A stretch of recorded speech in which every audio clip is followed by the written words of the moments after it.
हमारी जो गुफ्तगू चल रही थी वो सजदे तिलावत के सिलसिले चल रही थी कि सजदे तिलावत कुरान में कितने हैं और उन पे गुफ्तगू उनके मसाइल से आशना हो रहे थे।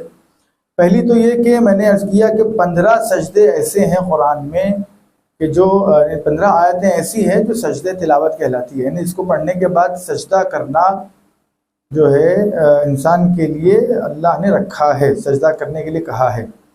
वो 15 सजदों में से 11 सजदे ऐसे हैं जो मुस्तहब है।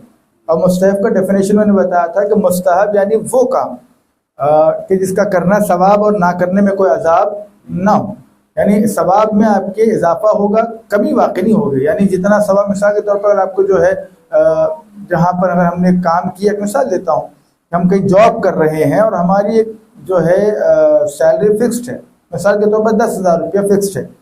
अब हम अगर ओवर टाइम करते हैं तो ओवर टाइम का जो है जो पैसा होता है वो बोनस कहलाता है।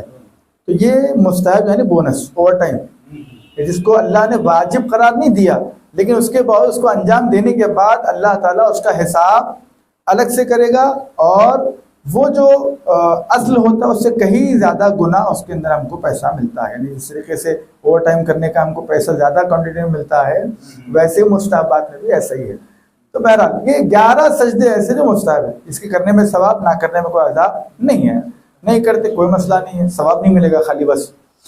अलबत्ता 4 सजदे ऐसे हैं कुरान में कि जिनकी तिलावत करने के बाद सजदा वाजिब है। वाजिब का डेफिनेशन बताया, वाजिब यानी हर वो काम कि जिसको करना ज़रूरी है और ना करने पर सवाल होगा, यानी करने में सवाब है और ना करने में अजाब होगा, सवाल होगा, पूछताछ होगी, क्यों नहीं किया गया, और वजह माकूल ना होगी तो डंडे भी पड़ेंगे। तो ये जो है वाजिब की जो है तारीफ है। तो 4 सजदे ऐसे वाजिब है। कौन कौन से पारे में है सजदा? ये जो 4 आयतें हैं जी, 21, 24, 27 और 30, ये 4 पारे ऐसे हैं कि जिनके अंदर जो है 4 सजदे वाजिब रखा गया है। अब आइए आज जो हम गुफ्तगू करेंगे मुस्तहब्बात की, कि सजदे तिलावत कुरान के मुस्तहब मकामात, तो कौन कौन से मकामात है कि जहाँ पर हमको जो है मुस्तहब सजदे हैं जिनको पढ़ने के बाद सजदा करना है। 11 मकाम है सजदा तिलावत का अंजाम देना मुस्तहब शुमार किया गया है। सूरह मुबारक के आराफ जब इबारत ये पहुँचते हैं वलहु यसजुदून, तो आयत नंबर 206 पर पहुँचे। और सूरह मुबारक रात जब इबारत बिलगुदुवात, यानी ये आयत नंबर 15, मैं आयत नहीं पढ़ूंगा, बहरहाल आयत नंबर 15 पर पहुँचे तो सजदा करना मुस्तहब है। पहली क्या है? सूरह आराफ आयत नंबर 206। दूसरी कौन सी आयत है? सूरह रात, सूरह रात की आयत नंबर 15। और तीसरे क्या है? सूरह नहल, सूरह नहल की आयत नंबर 50। और चौथे कौन सी है? सूरह मुबारक इसरा, ठीक है, सूरह इसरा की आयत नंबर 109। पांचवी कौन सी है? सूरह मरियम, सूरह मरियम में आयत नंबर 58, ये पांचवी है, ठीक है। उसके बाद सूरह मुबारक हज, सूरह हज में भी एक ऐसी आयत है जिसको पढ़ने के बाद सजदा मुस्तहब है। कौन सी आयत है? 18 नंबर की आयत है, ठीक है। उसके बाद कहते हैं कि अच्छा, सूरह मुबारक हज में एक और आयत है, एक है 18, एक है 77, यानी 77, ठीक है। उसके बाद सूरह मुबारक फुरकान आयत नंबर 60। और फिर सूरह मुबारक नमल, नमल जो सूरा है चूंटी के नाम से, उसके अंदर भी आपको क्या है मुस्तहब एक आयत रखी गई है सजदे के लिए, 26 नंबर आयत है। उसके बाद कहते हैं कि सूरह मुबारक साद, जिसके अंदर आयत नंबर है 24, ठीक है। फिर सूरह इंशिकाक जिसकी आयत नंबर है 21। बल्कि बेहतर है कि हर उस आयत पर जिसमें सजदे का जिक्र हुआ हो जब पहुंचे सजदे तिलावत अंजाम दे। ये जो आयतें हैं मैंने जो अर्ज किया आपको, ये 11 आयतें, ये हर सूरह में एक अलग अलग जो है नुआंस रखा। सूरह आराफ है, सूरह नमल है, और सूरह जो है फुरकान है, सूरह हज है, और सूरह मरियम है। तो इन सूरों के अलावा भी जिन सूरों में या जिन आयतों में सजदे का वमन यसजुदून, ठीक है, या फसजदू इल्ला इबलीस। तो जहां पर भी सजदे का तज़किरा आए मुस्तहब है कि वहां पर इंसान सजदे तिलावत को अंजाम देता है तो अल्लाह ताला उतना ही सवाब अता करता है जितने इन 11 आयतों पर अल्लाह सवाब अता करता है। अब आइए, हमारी गुफ्तगू जो चल रही थी कि दरमियान में चूंकि बात आ गई थी सजदों की, तो अरकान नमाज पे चल रही थी। अरकान नमाज में नियत हो गई, तकबीरतुल इहराम, क़याम मुत्तसिल व रुकू, और रुकू उसके बाद दोनों सजदे हो गए, और उसके बाद अब जो सजदे की बात जब आई तो दोनों सजदों में जो है ये बात भी वाज़ेह हो गई कि दोनों सजदों के बाद एक और रुकन है जिसको कहते हैं तशहुद। तशहुद के सिलसिले से क्या कहा गया है, अब जरा सा गौर करें आप हजरत। अरे खुदाया,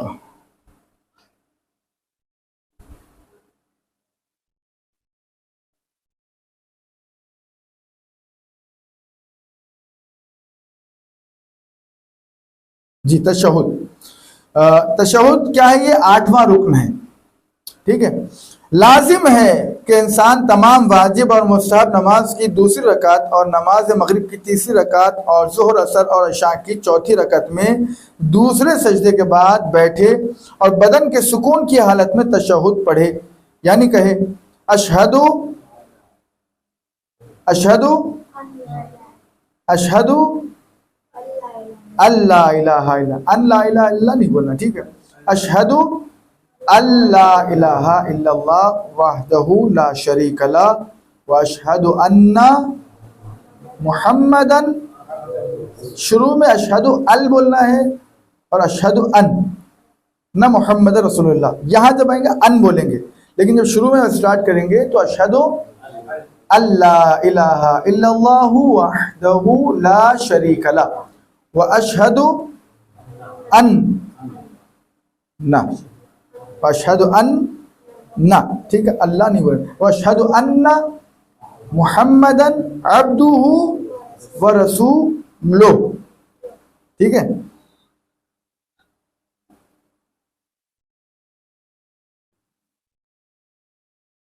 अच्छा, बाद अफराज को अब्दहु व रसूलहु, अब्दहु जो कि गलत है, तो इराब इसको सही कर लेना है, अब्दुहु व रसूलुहु, लाम के ऊपर पेश आएगा, ठीक है। तो ये तशहुद पढ़ना है, कैसे पढ़ना है मैं बताता हूं। यानी इसके लिए कहा गया है कि अब आप जो है हरकत में इस काम को अंजाम नहीं देना है आपको। अगर आप हरकत मिसाल के तौर पर दूसरा सजदा आपका होगा सुब्हान रब्बियल आला व बिहम्दिही अल्लाहु अकबर, सही है, पहले मुझे पूरा बैठ जाना चाहिए इसका, अल्लाहु अकबर अल्हम्दुलिल्लाह, बैठ गया सुकून से। अब मैं हरकत में देना सुब्हान रब्बिल आला व बिहम्दिही अल्लाहु अकबर, ये सही है। एक और एक सजदा है सुब्हान रब्बिल आला व बिहम्दिही अल्लाहु अकबर, गलत है ना। यानी पूरा उठ के बैठ जाए तो उसको आपको हरकत में अंजाम नहीं देना है। बैठने के बाद सुकून की हालत में, यानी बगैर हिले डुले अल्लाहु अकबर, ये मुस्तहब है। जो तकबीर हम कह रहे हैं ये वाजिब नहीं है, ये मुस्तहब है, ठीक है। अल्लाहु अकबर अल्हम्दुलिल्लाह, ये कहना भी मुस्तहब है, वरना आप डायरेक्ट शुरू कर सकते अशहदु अल्ला इलाहा इल्लल्लाहु वहदहु ला शरीका लह। और एक चीज ध्यान में रखना, जब तशहुद पढ़ेंगे तो आपकी निगाहें कहाँ होनी चाहिए, सजदे पे होनी चाहिए, ठीक है। आप सजदे पे देखें और वहीं पर देख करके पढ़ते रहें, इधर उधर नहीं देखना है, उन्होंने क्या कर रहे हैं इन्होंने क्या कर रहे हैं नहीं देखना है, ठीक है। हमको सजदे पे निगाह रखें, अशहदु अल्ला इलाहा इल्लल्लाहु वहदहु ला शरीका लह। अब इसके अंदर में क्या चीज़ है वो मैं बताना चाह रहा था, हरकत में नहीं होना चाहिए, ठीक है। हरकत में कभी भी कोई चीज़ को भी अंजाम नहीं देना है। अब इसके अंदर ये है कि तशहुद क्या पूरा पढ़ना ज़रूरी है या फिर उसमें से कुछ चंद कलमात है जिनको दोहरा दिए तो तशहुद आपका हो जाएगा, मैं वो बताता हूँ। क्योंकि इसके पहले मैं बता रहा था कि बिहौलिल्लाहि व कुव्वतिही अक़ूमु व अक़उद, ये पूरा बोलने में लोगों को मुश्किल होती है। कभी कभी होता है अक़ूमु व खुद भी बोल देते, बहरहाल जो मुंह को आया जो मुंह का था बोल देते, ठीक है। वो उठना है कुछ भी बोलना है बस ऐसा था, लेकिन नहीं, वहां पर खुदा न खासा पूरा जिक्र नहीं आ रहा है, एक जुमला काफी, बिहौलिल्लाह, बिहौलिल्लाह आपने कह दिया बस काफी। वो गलत सलत बोलने से बेहतर है कि एक जुमला बोलो सही बोलो, ठीक है। अब भाई इंसान को चाहिए कि मुमकिन सूरत में तशहुद के लिए जिस तरह भी बैठना सिद्क करे बैठे, और जिक्र पढ़ते वक्त बदन के साकिन होने की रियायत करे, और तशहुद के कलमात को सही अरबी में जिस तरह से मामूल है मुआलात की रियायत करते हुए पै दर पै पढ़े। अलबत्ता तशहुद की इबारत के दरमियान ऐसी दुआओं और जिक्र के जरिए फासला देना जो वारिद हुई हैं हरज नहीं है। तशहुद के दरमियान जो हम लोग, अब आपने देखा होगा बाद अल्लाह अकबर के बैठते, उसके बाद अल्हम्दुलिल्लाह, लफ्ज़ अल्हम्दुलिल्लाह, या फिर बाद अफराद जो है कुछ दुआया कलमात दोहराते हैं, ठीक है। तो इन दोनों के दरमियान में जो है ये जो दुआया कलमात के फासले हैं, अगर ये वारिद हुए हैं तो ठीक है, वरना इनके दरमियान फासला ज़्यादा ना दे। मुआलात का मतलब क्या है? पै दर पै, एक के बाद एक, स्टेप बाय स्टेप उस चीज़ को आपको अंजाम देना है, रुकना ज़्यादा नहीं है। अब आइए तशहुद के मुस्तहबात क्या है। कहते हैं कि तशहुद के मुस्तहबात, तशहुद की हालत में चंद चीज़ों को मुस्तहब शुमार किया गया। पहले तो बाएं रान पर बैठे और दाएं पैर के ऊपरी हिस्से को बाएं पैर के तलवे के ऊपर, जैसे तवर्रक कहा जाता है। तवर्रक यानी जैसे मैं बताया आपको, अभी मैंने बैठा और बैठ करके मिसाल के तौर पर बताया। देखिए आप, यानी जब भी आप बैठें तशहुद में कैसे बैठेंगे, एक तो ये कि इस तरीके से, ये मैं घूम के बताता हूँ ताकि पैर आप लोगों को दिखाई दे। ये देखिए, ये मैं बैठ रहा हूँ, ठीक है, ये सीधा जो पैर है हमारा, उसका जो, हाँ, ये जो हिस्सा है ये लेफ्ट पैर के ऊपर आ गया। राइट पैर को लेफ्ट पैर के ऊपर रखना है, ये मुस्तहब है। वरना आप ऐसे ही बैठ सकते हैं, ठीक है, या फिर ऐसे ही बैठ सकते हैं आप, कोई मसला नहीं है, या फिर ऐसे ही बैठ सकते हैं आप, अशहदु अल्ला इलाहा इल्लल्लाह वहदहु, ठीक है। लेकिन मुस्तहब कैसा है का, ये जो राइट पैर है हमारा लेफ्ट पैर के ऊपर ऐसा का, ये मुस्तहब है, समझ गए, ये मुस्तहब है। उसके बाद कहते हैं कि हाथों को रानों पर रखे और उंगलियों को एक दूसरे से मिलाकर रखे, फैला के नहीं रखना है, ऐसा रखे, मैं ऐसा रखे, अशहदु अल्ला इलाहा इल्लल्लाह। अब ये जा रही तीर को और ये जा रही मीर को, ऐसा नहीं, ये पूरे स्ट्रेट रहना, क़िबले की तरफ रहना। अंगूठा आपको कहीं भी जा मसला नहीं, उंगलियों की बात चल रही है, ठीक है। उंगलियां आपकी जितनी शुमार की जाती है वो बिल्कुल स्ट्रेट क़िबला रुख होनी चाहिए और एक दूसरे से मिली हुई होना चाहिए, फैले हुए नहीं होना है। तीसरे कहते हैं अपने दामन पर निगाह करें। जब आप तशहुद पढ़ें तो कहाँ देखना है आपको, या सजदे पे देखना है या अपने दामन में, ये मुस्तहब है। दामन यानी आपके पहलू में, गोद में, ठीक है, उसमें देखना मुस्तहब है, ठीक है। ये मुस्तहबात बता रहे हैं कि सजदे तशहुद की क्या क्या है। तशहुद से पहले क्या, अल्हम्दुलिल्लाह, या कहे बिस्मिल्लाह बिल्लाह व खैरुल अस्मा लिल्लाह, या कहे बिस्मिल्लाह बिल्लाह वल अस्माउल हुस्ना कुल्लहा लिल्लाह। ये जो दुआए कलमात है ये वारिद हुए हैं। अगर इनको दोहराया जा रहा है तशहुद और के दरमियान, अगर यानी तशहुद पढ़ने से पहले जो फासला हो रहा है इनके ज़रिए से, कोई हरज नहीं रखता। मगर इनके अलावा हमको कोई फासला नहीं देना। अल्लाह अकबर, हम उनको बैठे हुए हैं, अब पूरों को उठने का इंतजार करेंगे, पूरे सजदों से उठ जाए, तो ये जो फासला आप दे रहे हैं, का ये फासला नहीं देना। मुआलात वाजिब है। मुआलात का मतलब क्या है? पै दर पै, एक के पीछे एक, ठीक है जी। पहले तशहुद में सलवात के बाद क्या है? तकब्बल शफाअत व अरफा दरजता, यानी जैसे आपने जो है तशहुद पढ़ा, अब मुस्तहब ये है कि इस जुमले को दोहराना, व तकब्बल शफाअत व अरफा दरजता।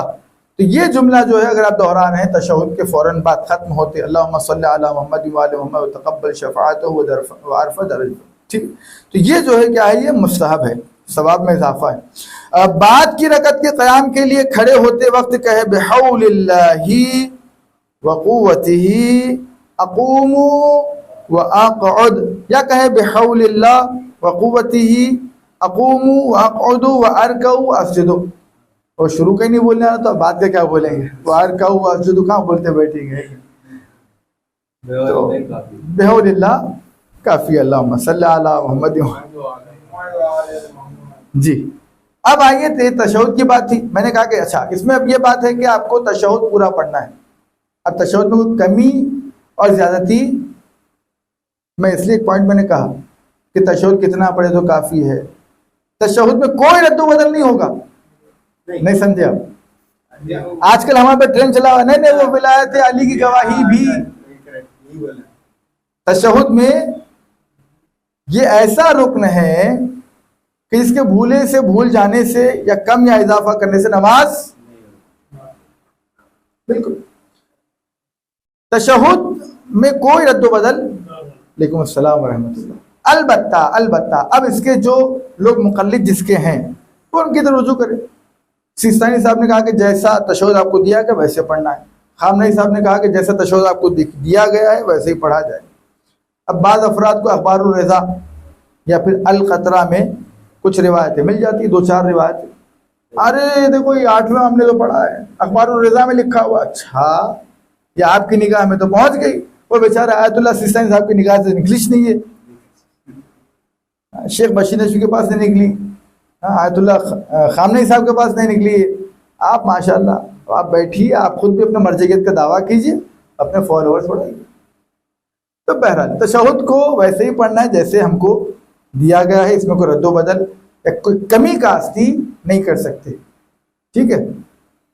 अब बात आ रही सलाम की, क्योंकि इसमें कुछ चीजें रियायत की गई है, इसमें से आप कुछ शॉर्ट कर सकते हैं सलाम को। वो कैसा शॉर्ट कर सकते हैं बताते हैं।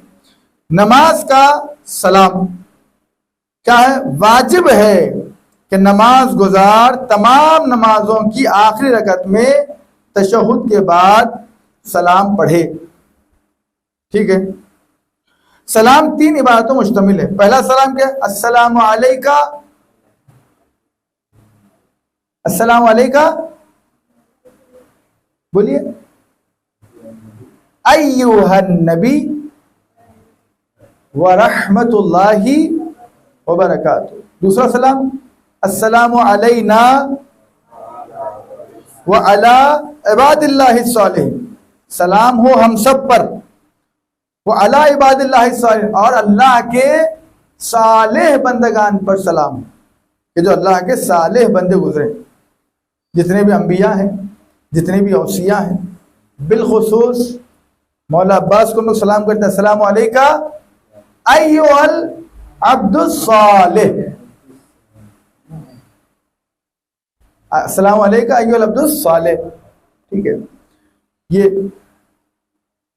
क्या दूसरा जुमला क्या था? अस्सलामु अलैना, हम सब पर सलाम, व अला इबादिल्लाहि सालिहीन। तीसरा जुमला क्या है?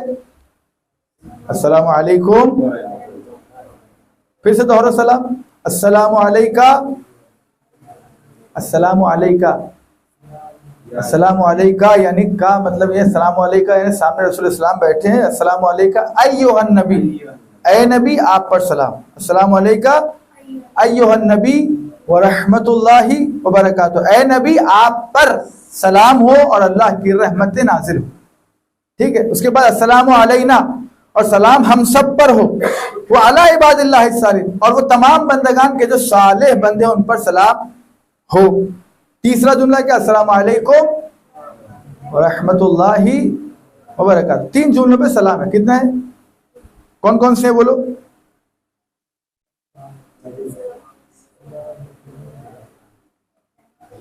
आज रोजा थे, आज आप रोजा थे आज आप? माशाअल्लाह माशाअल्लाह। फिर आवाज क्यों नहीं कर रही? अस्सलामु अलैका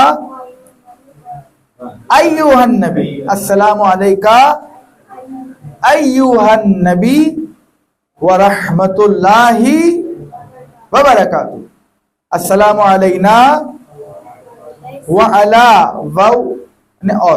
व अला इबादिल्लाहि सालिहीन, और तमाम बंदगान सालेह पर अल्लाह का सलाम, अस्सलामु अलैकुम व रहमतुल्लाहि व बरकातुहू। 3 जुमले, बड़ा आसान है ना? आसान है ना? बोलो। नहीं तशहुद नहीं बोला भाई, सलाम बोलो खाली। अस्सलामु अलैका अय्युहन, वा मत लिखो, अस्सलामु अलैका,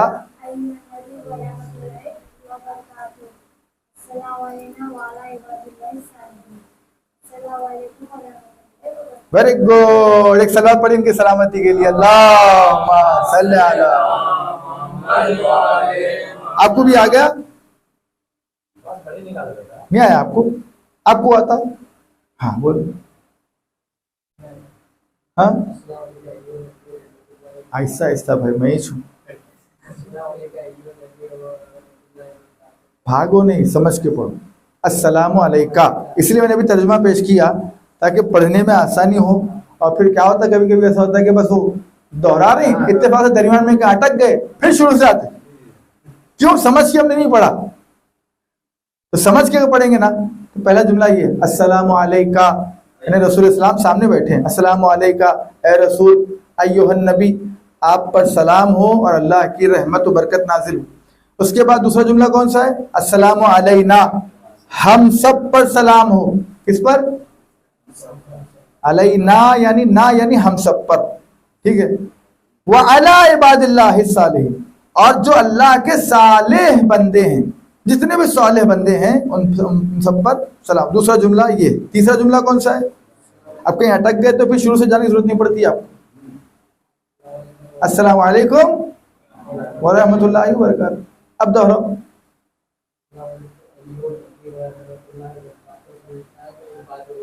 नहीं, दूसरे में आप घोटा दिए, घोड़ दिया आप। दूसरा जुमला क्या है? अस्सलामु अलैका नहीं, अस्सलामु अलैना। अलैका बोले तो फिर सामने जो है उनको अस्सलामु अलैका बोले। अस्सलामु अलैना, ना यानी हम सब पर, हम सब पर सलाम हो। अस्सलामु अलैना व अला इबादिल, और इबाद साले, जितने भी साले बंदे उन पर। फिर से बोला, अस्सलामु अलैना व अला। अब फिर से शुरू से बोलिए।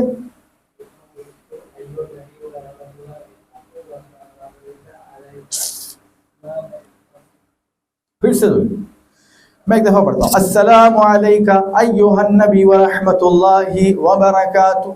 अस्सलामु अलैना व अला इबादिल्लाहि सालिहीन।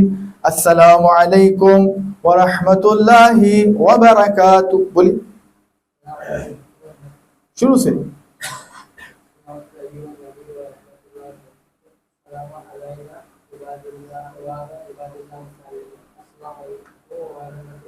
थोड़ी और प्रैक्टिस की जरूरत है, फिर भी इनके लिए भी सलात पढ़ दीजिए मोहम्मद वाले मोहम्मद।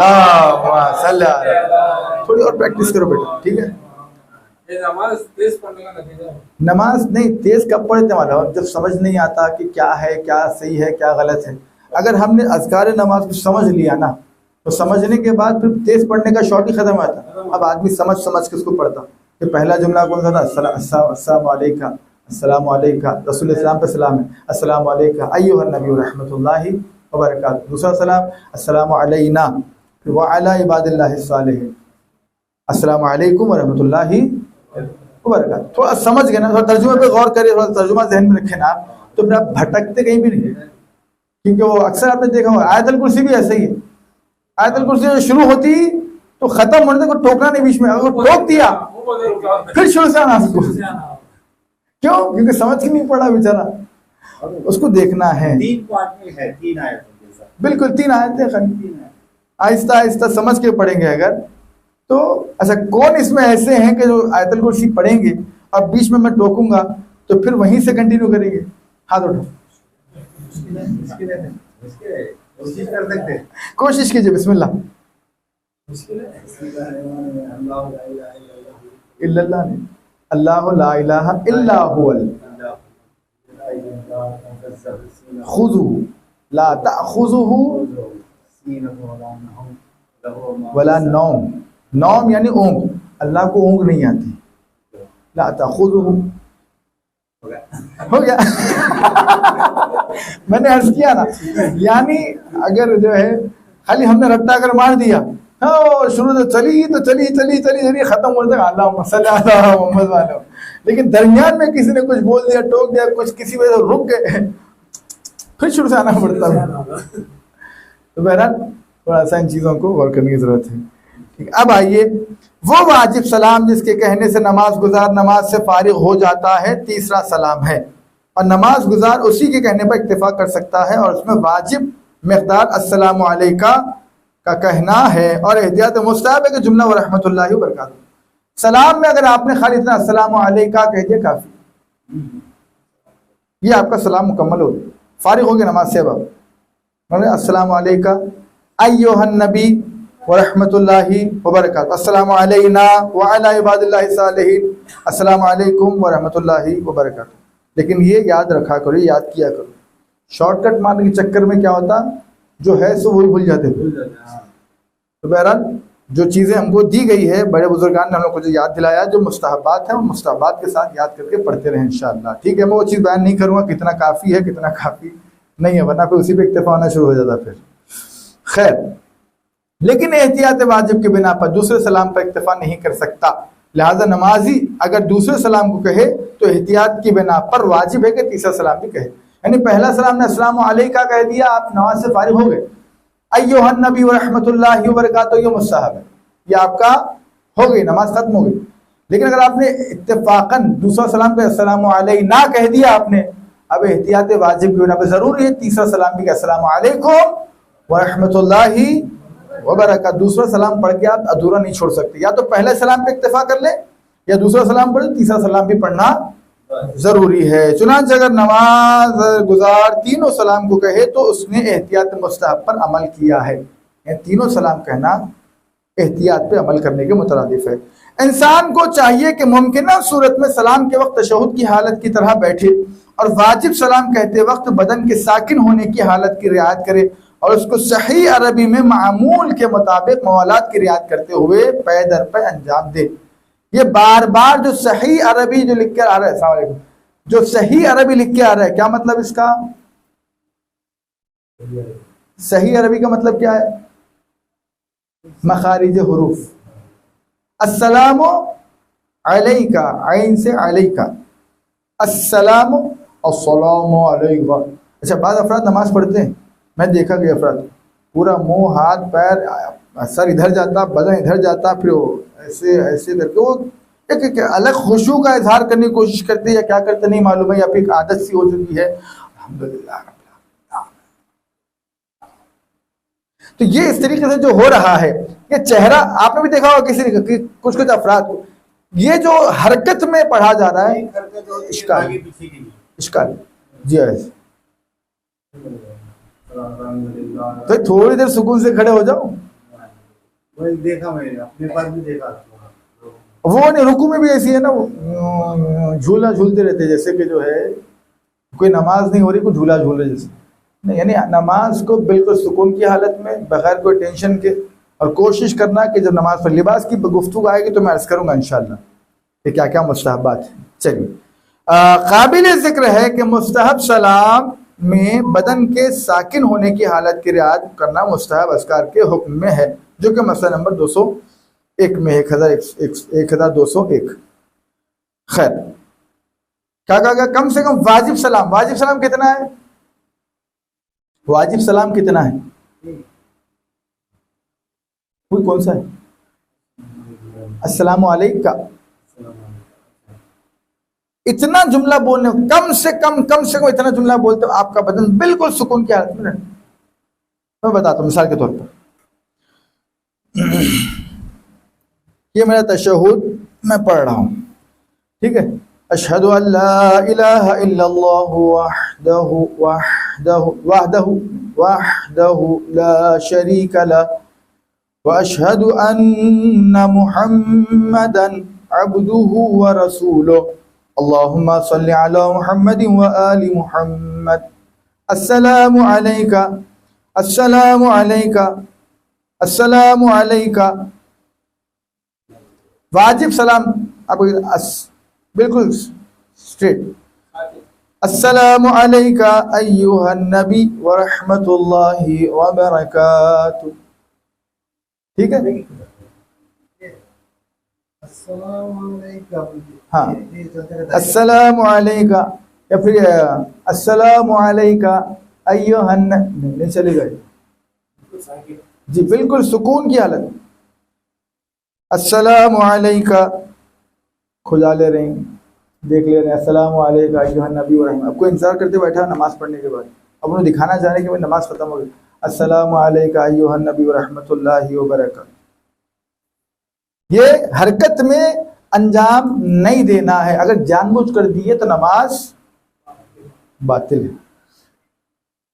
अब क्या कह रहे हैं कि अगर नमाज जी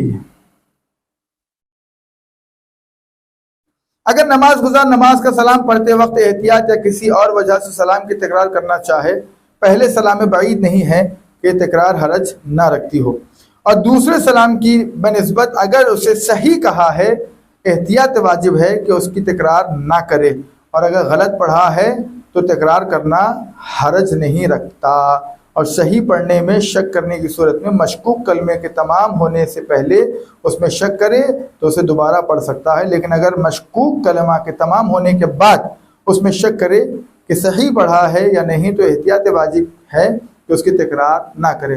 मसलन हम अर्ज़ किया, मैंने कहा अस्सलामु अलैका, अब आपके जहन में रह गया, अब आप तशहुद पढ़ रहे थे, सलाम पढ़ने आए, अस्सलामु अलैका, अरे मैंने अलैका बोल दिया, मौलाना बोलते हैं अलैका बोलना, तो आपको जो है ये अगर गलत पढ़े अगर आप तो दोबारा पढ़ सकते हैं उसको आप अस्सलामु अलैका। लेकिन एक दफ़ा आपको ये होगा कि भाई आपने पढ़ लिया, शक हो रहा है मैं सही पढ़ा कि गलत पढ़ा, शक हो रहा है, कलमा पूरा खत्म अस्सलामु अलैका पूरा हो गया तो आपको शक की परवाह नहीं करना है, आगे बढ़ जाना है। लेकिन आप पढ़ते पढ़ते अस्सलामु अलैका सही पढ़ा कि नहीं पढ़ा, फिर आप पलट सकते सलामु अलैका अय्युहन नबी व रहमतुल्लाह, लेकिन दोबारा तकरार करना फिर सही नहीं होगा। लिहाजा पहली मरतबा जब पढ़े तो पूरे होश व हवास में अपने हवास एक जगह रख करके उसको सही अरबी में पढ़ने की कोशिश करें। नमाज की हालत में जितना हो सकता है कॉन्सेंट्रेट पूरा आपका नमाज में होना चाहिए, ध्यान पूरा आपका नमाज में होना चाहिए, ठीक है। हाँ, अगर नमाज का सलाम पढ़ना भूल जाए और उस वक्त याद आए कि अभी नमाज की शक्ल खत्म ना हुई हो और कोई ऐसा अमल भी अंजाम ना दिया हो जिसका अंजाम देना अमदन या सहवन नमाज को बातिल करता हो, क़िबले की तरफ पुश्त करना, तो लाजिम है कि सलाम करें, उसकी नमाज सही है। मसलन हमने क्या किया मालूम है, तशहुद पढ़ लिया, अल्लाहुम्मा सल्ली अला मुहम्मद व आले मुहम्मद। अब ये होता है कि सलाम अक्सर हुआ है, कई लोगों ने मुझसे सवाल भी किया है, और सलावत पढ़ने के बाद बेख्याली हो गई, बेख्याली में सलाम भूल गए, और सलावत पढ़ने के बाद खामोश रहने की आदत है अपने पास, अल्लाहुम्मा सल्ली अला मुहम्मद व आले मुहम्मद, अब बैठ के तस्बीह उठा के शुरू कर दिया अल्लाह अकबर, अरे मैं सलाम ही नहीं पढ़ा। तो वही वैसे ही बैठे हुए अगर आपका चेहरा क़िबले की तरफ मुनहरिफ नहीं हुआ है तो फिर आप सलाम वहीं पढ़ लें, इंशाल्लाह कंटिन्यू करें, नमाज आपकी मुकम्मल हो जाएगी इंशाल्लाह, ठीक है। अगर नमाज का सलाम पढ़ना भूल जाए और उस वक्त याद आए जब नमाज की शक्ल खत्म हो चुकी हो और ऐसा काम अंजाम दिया हो जिसे जानबूझकर या भूलकर अंजाम देना नमाज को बातिल करता हो, जैसे क़िबले की तरफ से पुश्त करना, तो उसकी नमाज सही है। यानी भूले से अगर भूल गया है, ठीक है, अगर भूले से भूल गया है, मैंने अर्ज़ किया कि कुछ रुकन ऐसे हैं जिनको जानबूझकर भूलने से नमाज बातिल, भूले से नमाज बातिल नहीं होती, लेकिन बाज़ अरकान ऐसे हैं कि जिनको जानबूझकर या भूले से भूल जाए नमाज, जानबूझकर तो कोई भी रुकन आप छोड़ रहे हैं नमाज तो बातिल, लेकिन भूले से कुछ अरकान, जैसे जो है 11 अरकान हैं, 11 में से 5 अरकान ऐसे हैं कि जिनको भूले से भूल जाए तो नमाज बातिल है। कौन कौन से हैं वो? तकबीरतुल इहराम, नियत, तकबीरतुल इहराम, क़याम मुत्तसिल व रुकू, रुकू और दोनों सजदे, दोहराओ मेरे साथ, नियत, तकबीरतुल इहराम, बोलो तकबीरतुल, हाँ नहीं क़याम नहीं है, क़याम नहीं है, क़याम वाजिब रुकन में से नहीं है। क़याम वाजिब रुकन से तो बैठ कर नमाज पढ़ने वाले क्या करते, फिर नमाज ही नहीं होती थी उनकी, है ना। नियत, तकबीरतुल इहराम, क़याम मुत्तसिल बेरुकू, ये पूरा पूरा क्या बोलना है, क़याम मुत्तसिल बेरुकू।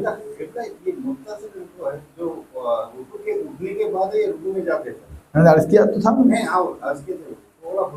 जी, रुकू में जाने से पहले एक लम्हे के लिए जो खड़े होते ना, दोनों सूरह खत्म होने के बाद, मसलन मिसाल के तौर पर मैं अलहम का सूरह पढ़ लिया, इन्ना अंज़लना का सूरह, मतलइल फज्र,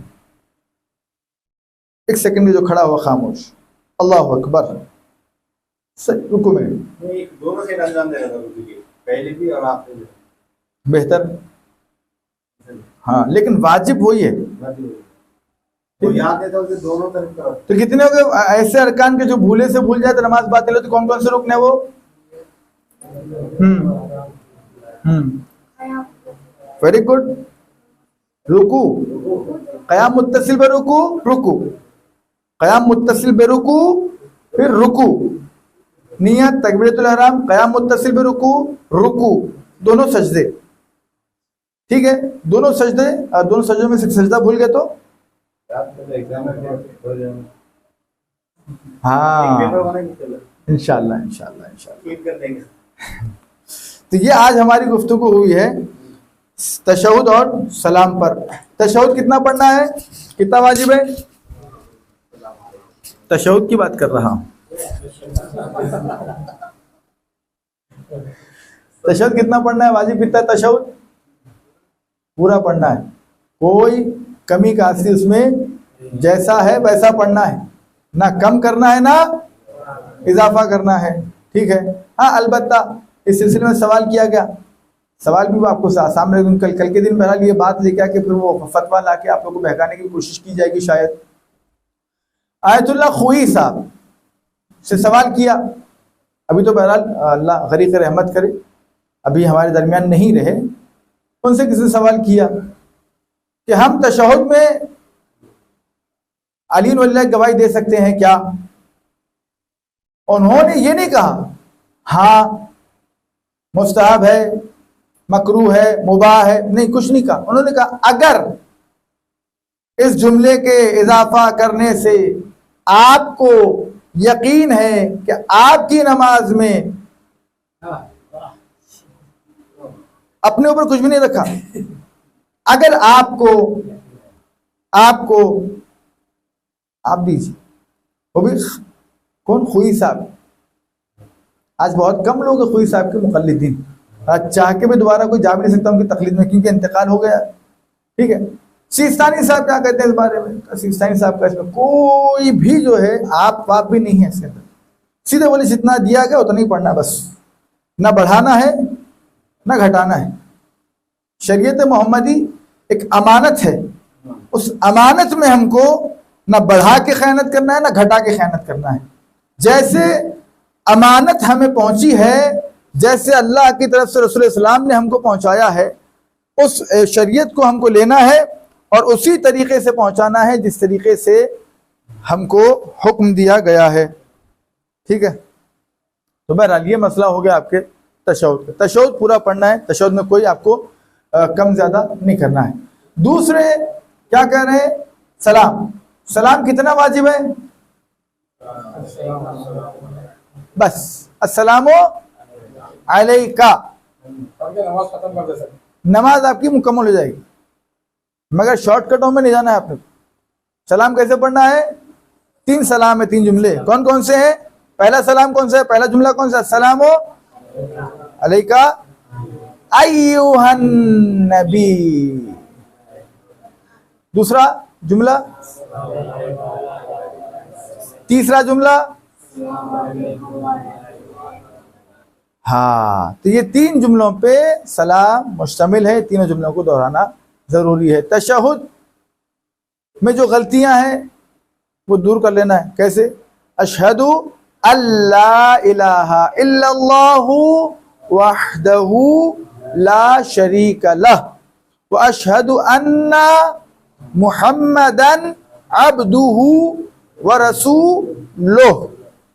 अब्दुहु व रसूलुहु गलत, अब्दुहु व रसूलुहु सही, दुरुस्त है। रसूलुहु लाम के ऊपर पेश आएगा। ठीक है, जब ये चीजें हम समझ जाएंगे ना कि जिक्र कैसे करना है, ये जिक्र कौन सा सही है, अब इसके बाद नमाज पढ़ने की जो कैफियत होती है ना वो बिल्कुल बदल जाती है। इसलिए कि अब मुझको यकीन हो जाएगा कि मैं अब वैसे नमाज पढ़ रहा हूँ जैसे शरीयत मोहम्मदी में लिखा गया है। अब मैं यकीन से कह सकता हूँ कि मैंने सही नमाज पढ़ा। वरना आप नमाज को सीखे बगैर जो नमाज पढ़, जैसे अर्ज किया अल्लाह ला इलाहा इल्लल्लाह मुहम्मद अल्लाह ला इलाहा इल्ला हुवल क़य्यूम ला तअख़ुज़ुहु, रुकिए रुकिए रुकिए, वो गलत पढ़े आप, अरे गलत पढ़ा, फिर से बिस्मिल्लाहिर रहमानिर रहीम अल्लाह ला इलाहा इल्लल्लाह, फिर शुरू आते। नहीं, और एक चीज सूरों में भी अलम के सूरों में एक यानी हालांकि चौथे में कह दी थी कि इसमें सांस कंपलसरी लेना, तो वहाँ एक सांस सूरह तौहीद मकरूह है, सूरह तौहीद को एक सांस में पढ़ना, बिस्मिल्लाहिर्रहमानिर्रहीम, कुल हुवल्लाहु अहद अल्लाहु समद लम यलिद वलम यूलद वलम यकुल लहू कुफुवन अहद, ये एक सांस में पढ़ना मकरूह है, सवाब में कमी वाक़ हो जाएगी, कम हो जाएगा सवाब का। उसको आपको एक सांस कम से कम दरमियान में।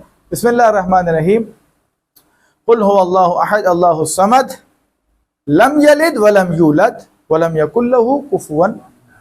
बेहतर है कि पूरी आयतें, जैसे आयतों में बाउंड करके पढ़िए। अलम के सूरह में 7 आयत है, 7 आयतों को उसके हिसाब से डिवाइड करके पढ़िए। बिस्मिल्लाहिर्रहमानिर्रहीम, अल्हम्दुलिल्लाहि रब्बिल आलमीन अर्रहमानिर रहीम मालिकि यौमिद्दीन इय्याका नअबुदु व इय्याका नस्तईन।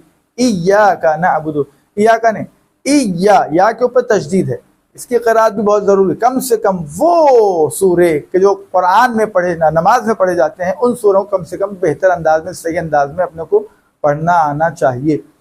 अल्हम्दु, बाद अल्हम्दु गलत हो जाता, अल्हम्दु लिल्लाहि रब्बिल ने रब्बिल आलमीन, आलमीन गलत, आलमीन। अर्रहमानिर रहीम या अर्रहमानिर रहीम, ठीक है। मालिकि यौमिद्दीन इय्याका नअबुदु व इय्याका, बिल्कुल आप जब बॉल फेंकते दीवार के ऊपर तब पढ़ के वापस होता ना, वैसी आवाज आपके अंदर जाके बाहर आना। इय्याका नअबुदु व इय्याका नस्तईन। इहदिनस गलत, क्या बोलेंगे? इहदिनस सिरातल, सिरातल नहीं सिरातल, इहदिनस सिरातल मुस्तकीम, सिरातल लज़ीना, तल और तल में फ़र्क है, ता तो ये चीज़ें देखने की ज़रूरत है। यानी हम कम से कम वो सूरे के जो नमाज में पढ़े जाते हैं, उन सूरों को सही अरबी में पढ़ने की, याद करने की कोशिश करें, ताकि पूरी तरीके से इत्मीनान हो जाए कि मैं जो नमाज पढ़ा, यकीन से कह सकता हूं कि मैं सही पढ़ा। आप किसी को दूसरे को खड़ा कर दीजिए, बोलिए आप जो नमाज पढ़े अभी, आपको यकीन है कि आप नमाज जो पढ़े सही पढ़े? उन्हें बेचारा बौखला जाता है कि क्या सवाल कर लिए भाई, सही पढ़ा कि नहीं पढ़ा एक भी नहीं मालूम है।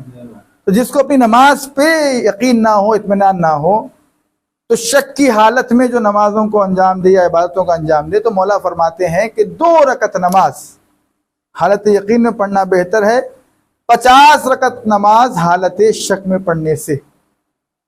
50 रकत नमाज पढ़े जा रहे हैं, एक के बाद एक फटाफट खड़े हो रहे हैं, 50 रकत पढ़ दे रहे हैं। सही पढ़े क्या बोले तो नहीं मालूम, 2 रकत बिल्कुल मीनिंग से जाता है। जेर जबर तो दूर की बात है, नुक्ते की बात करता हूँ। एक छोटी सी मिसाल, खुदा लिखा हुआ है, नुक्ता हमने नीचे कर दिया, उसका खुदा से जुदा हो गया वो, है ना? जी, वो नुक्ता हटाए तो हुदा हो गया। तो बेहतर क्या है? बेहतर यह है कि जो चीज़ें हमको करना है। खैर, उसके अलावा कोई सवाल हो मैं हाजिर खिदमत हूँ। मौलाना मेरा एक सवाल था जी, जैसा कि अपने इस्लाम में अगर किसी घर में जा रहे हैं, अगर एक गाड़ी भी बिना परमिशन को उठा के घर पे लेके चले तो उसका जवाब देना होता है जी। तो ऐसा बात अगर होता है, अपन दुकान से कुछ खरीदने जाते हैं बाहर, तो लोगों के पास चेंज नहीं रहता, तो ना बाद में जो बोलते अपन भूल जाते हैं, फिर दुकान उठ जाती है, बोलते ऐसा होता, तो अपने पैसे तो देना है उसके, जो बकाया। ये 2 मसले हो गए आप। पहला मसला ये होगा किसी घर जाए आप बगैर इजाज़त कोई चीज़ उठाना। एक ये चीज़ होती है कि आप मिसाल के तौर पर, मैं शाहरुख भाई की मिसाल ही देता हूँ, बताओ समझ रहे हैं? अब मैं मिसाल के तौर पर शाहरुख भाई के पास आ गया, वो इफ्तारी की दावत थी, मजलिस पढ़ने के लिए आ गया था, घर पर रुका, ये तो नहीं, अब रुके गए, वुजू भी कर लिए, इजाज़त नहीं लिए, आके नमाज भी पढ़ लिए, सामने टेबल के ऊपर जो है कुछ मेवे रखे हुए थे, 2-4 सेवा उठा लिए, 2-4 नींबू क्या अंगूर के जो है खा लिए।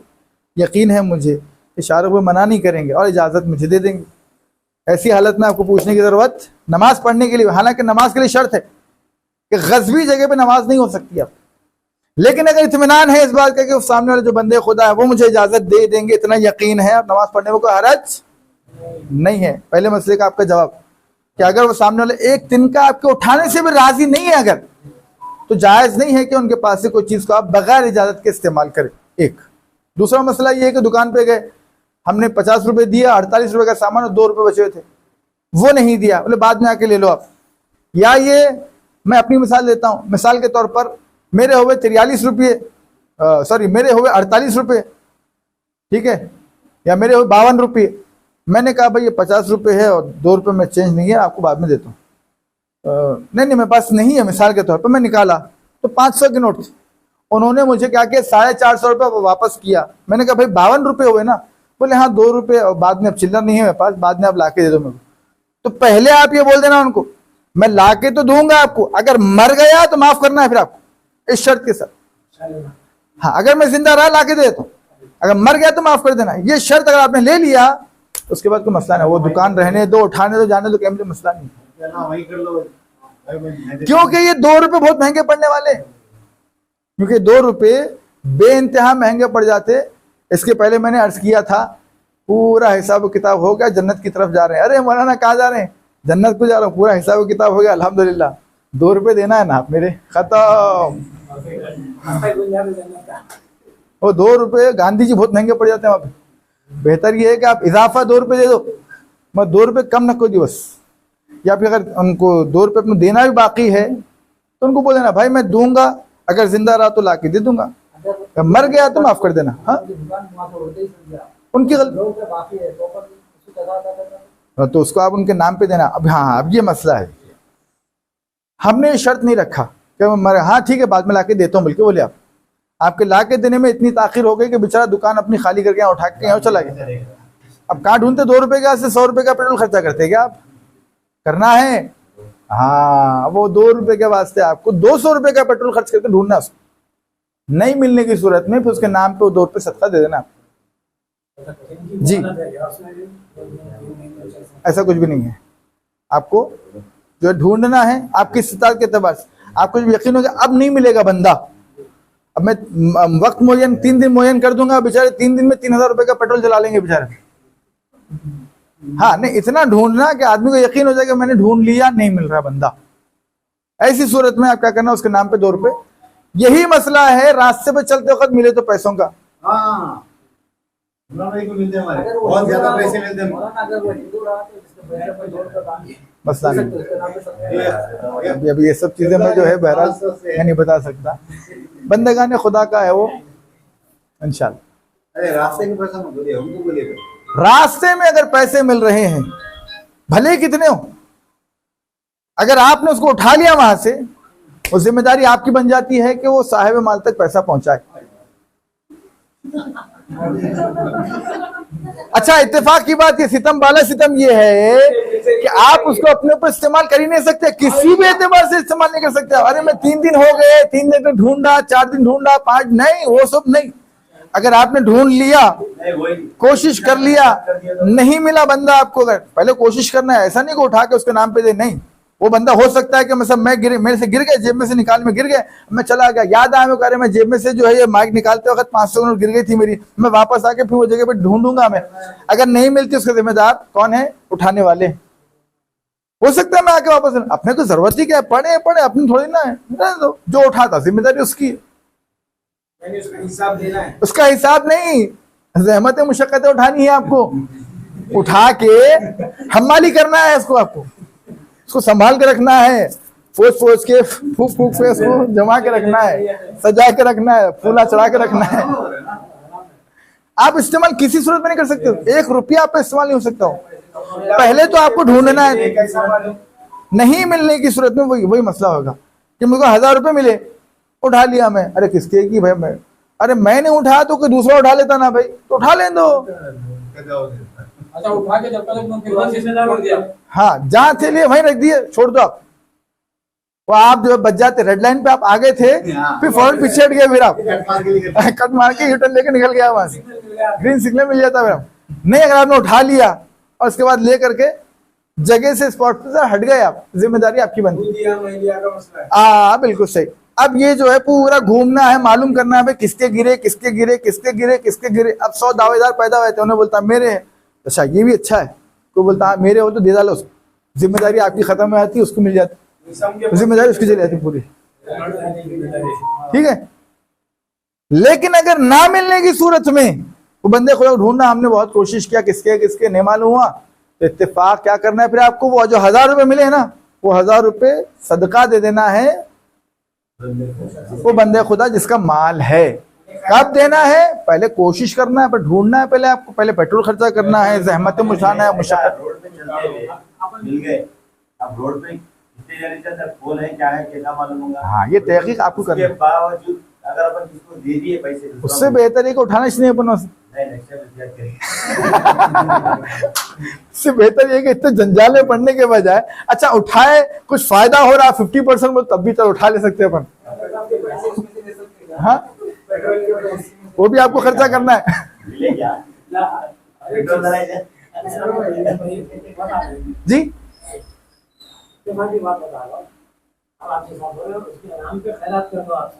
सदका दे देना उनके नाम पे। अब वो बंदा नाम नहीं मालूम। पैसा गैर बंदा है, जैसा गैर मुस्लिम का रहा तो उसको सब काम दे सकते हैं उसके नाम से। जैसा आप कोई काफिर है, नहीं तो आप दे देंगे ना सदका, तो उससे ये होगा, आपको मालूम नहीं है कि इसका मजहूलुल माल कौन है, मुस्लिम है या गैर मुस्लिम है, कोई भी हो बहरहाल, ठीक है। मुस्लिम का होगा तो वो क़यामत के मैदान में आपसे पूछेगा। कोई नॉन मुस्लिम का होगा तो क़यामत, उनके पास कोई कॉन्सेप्ट नहीं है क़यामत का, और यहाँ पास वो लोग जो है पूछने के लिए वहां पर रहेंगे नहीं, आप सीधे सीधे जन्नत में चले जाएंगे, खत्म। जी, इस्लाम में शेयर मार्केट के ताल्लुक से कुछ मतलब इसके एग्जाम क्या है? हर वो मार्केट या हर वो कंपनी के जो खुदा न खास्ता हराम चीज़ों में इन्वेस्ट ना करते, जैसे शराब है, सुअर का गोश्त है, एक्सपोर्ट इंपोर्ट का मिसाल के तौर पर, तो ऐसी कंपनियों में जो शेयर मार्केट में शेयर्स खरीदना ऐसी कंपनियों के जायज़ नहीं है। बाकी उसके अलावा शेयर मार्केट में कोई हरज नहीं, खरीद सकते आप। आपको यकीन अगर है तो मसला नहीं, आप कर सकते हैं। मैं वही अर्ज कर रहा हूँ मैं। जी जी,